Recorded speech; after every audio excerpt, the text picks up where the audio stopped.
عالم برزخ کسے کہتے ہیں؟ المؤمنون کی آیت نمبر 100 میں ارشاد باری تعالی ہے وَمِن وَرَائِهِمْ بَرْزَخٌ إِلَى يَوْمِ يُبْعَثُونَ۔ ترجمہ کنز الایمان، اور ان کے آگے ایک آڑ ہے اس دن تک جس میں اٹھائے جائیں گے۔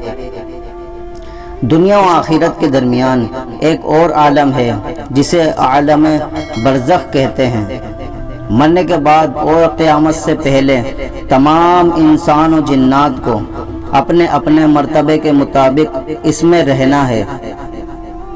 یہ عالم اس دنیا سے بہت بڑا ہے۔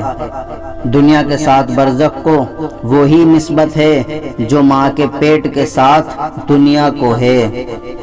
برزخ میں کسی کو آرام ہے تو کسی کو تکلیف۔ اللہ عز و جل کی بارگاہ میں دعا ہے تمام مسلمانوں کو گناہوں کی بیماریوں سے نجات عطا فرمائے اور سب کا خاتمہ بالخیر ہو، ایسا کرم فرمائے، آمین بجاہ نبی الامین صلی اللہ تعالی علیہ وسلم۔ اسلامی معلومات کے لیے سبسکرائب کیجئے، ہماری لیٹسٹ ویڈیو کے لیے بیل آئیکن پریس کیجئے۔